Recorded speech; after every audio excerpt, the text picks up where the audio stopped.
Okay, so there's the meth engine back together. Not even gonna bother with a cold start.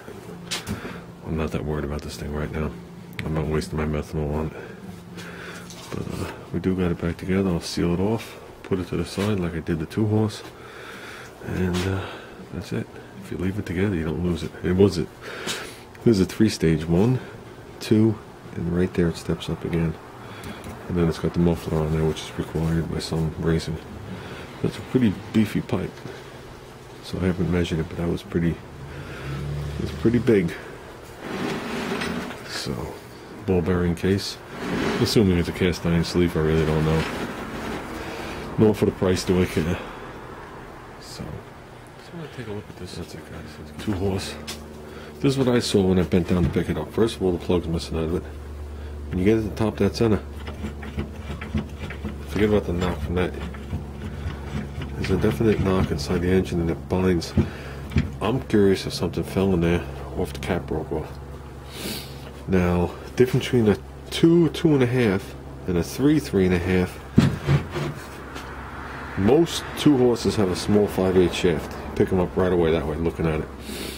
Okay, the connector rod, the cap is on the bottom like a car. Whoops, it's on the bottom like a car. On a 3, 3.5, it's diagonal, and the rod is a lot beefier. The bore on a 2, 2.5, and a 3 are the same. So is the piston. They play with the crank and the length of the rod. Okay, so you can make a 2, 2.5 into a 3 without a problem. Okay, now I just want to pop the head off this thing real quick, just to take a peek. Seems to be a lot of like string in here, like somebody had a tag on it or something. Yeah, maybe it looks like it had a tag on there. Maybe this thing's from a tag sale. Okay, I did sand this real quick. It's a 6. Whoops, it's a 6 for a whatchamacallit, 2-horse. Could be 2.5. They both say 6, and it's a 1962. Loosen the bolts. You can see that they're in the wrong spot. You got a long. It should be long, but it's probably been apart 1,000 times over the years. You know, even one under normal use, once a year, once every other year, they would have popped the flywheel off to change the points. So, let's see what we got. We'll look together. Here it is, guys. Okay. Oh, it's got an original type gasket or an old one. Ones that used to peel apart. Oh yeah. Well, that explains the thumping sound. Something was living in that little tiny area. Something was living. And these are the original gaskets from way back when. I don't know when they stopped using them. I know in the 70s they were using these.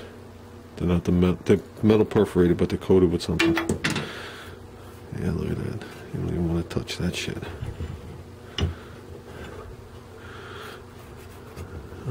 Let's wipe this off. See what we got. Not the best cleaning implement, but we'll be careful. Let's get something to wipe it with.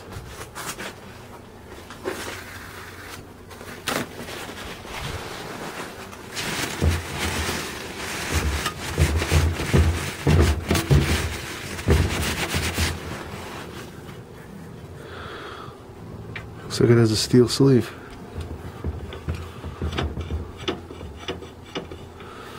Now the question is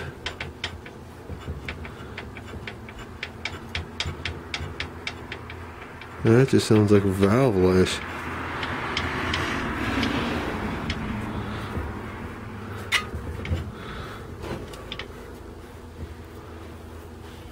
Let's see if it has a steel sleeve. And the oil is like a little. Oh, I don't know what I do with my magnets. I stuck them somewhere the other day. Oh, they're holding the gas tank on.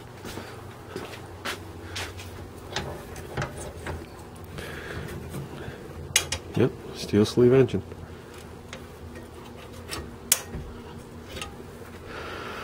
That'd be a nice steel sleeve 3-horse. We could definitely up it to that if we want.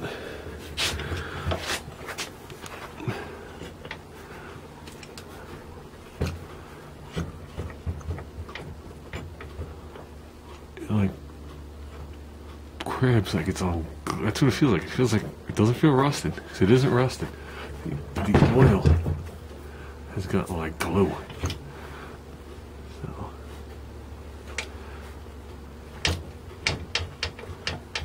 Well, the sound is definitely the valves. And we have absolutely pretty much no overlap. It's because we go around the other way to top that center.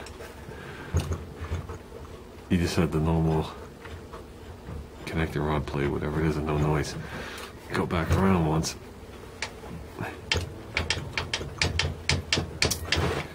Okay guys, let's open this thing up. It's not the sound of the lifter or tappet touching the valve. They're glued together.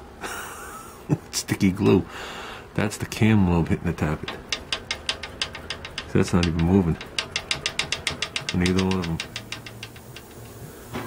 Okay, we had a massive blow spot right there.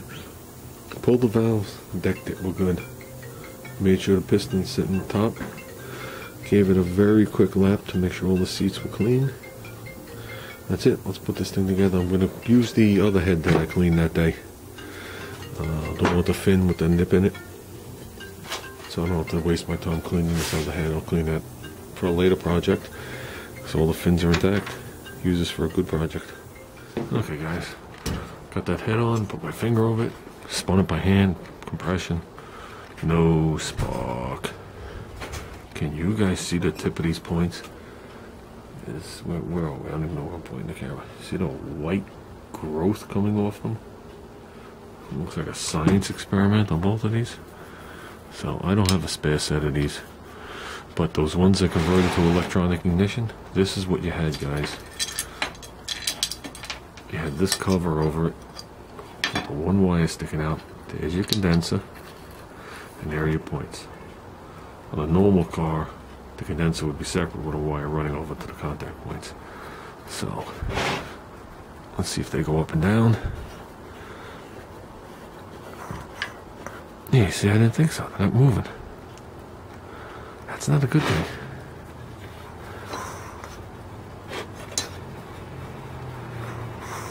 Doesn't matter what I do to them if they don't go up and down.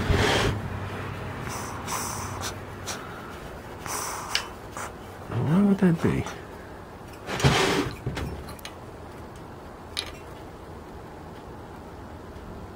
Okay guys, time to open this up and take a peek. It's not broken. That I know. That went down in the hole. And this is what rides on there, so that's the reason they didn't open and close. If you want to see this engine run, it needs an electronic ignition coil, because that's what it has to have. It doesn't pay. By the time you buy all the points and that piece and all the stuff that goes with it, you might as well just convert it. And I think that's what I'm gonna do someday. Just gonna disconnect this stuff, leave it out, put the cover on, and I think this motor will fire without a problem. I said the cylinder bore is mint. Has perfect compression. The knocking sound is pretty much gone. It's the head, it's a quarter of what it was when I put oil in it. The valves lapped up good. And it can easily be converted to a 3-horse. So, I'm just going to put this one to the side and classify it as a good engine. One last thing, being that this is an older engine, it's got the lengthened shaft. Remember I had to cut mine? Here's the correct one for it. It's different. It doesn't have a plug on the end of it. It's got a bushing all the way through. And the nose of it, when you eventually tighten this thing up, sticks through. Why they went with that design, I'm not 100% sure.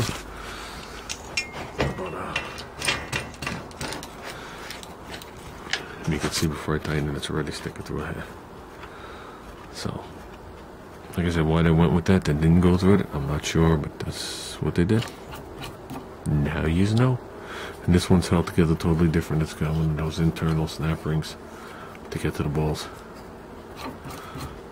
So, and once again, it has the 2 upper things if it has the coil with the 4 bolts.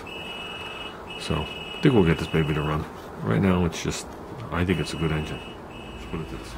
There you go, guys. Reconditioned and ready for the shelf for Pep Boys.